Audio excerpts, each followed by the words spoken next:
Hi guys! For today's video ay mag-unboxing tayo ng portable nebulizer.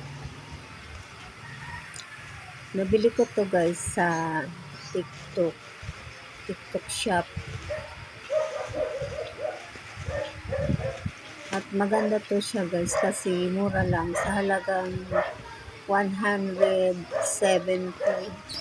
Meron ka ng portable na nebulizer. Pwede mo rin siyang dalhin kung saan ka pupunta. Halimbawa, pag inatake ka ng hika mo, nung magagamit mo siya, lalagyan mo lang siya ng battery. Ako kasi guys, kailangan ko laging may dala nito kasi lagi akong inaatake ng aking hika.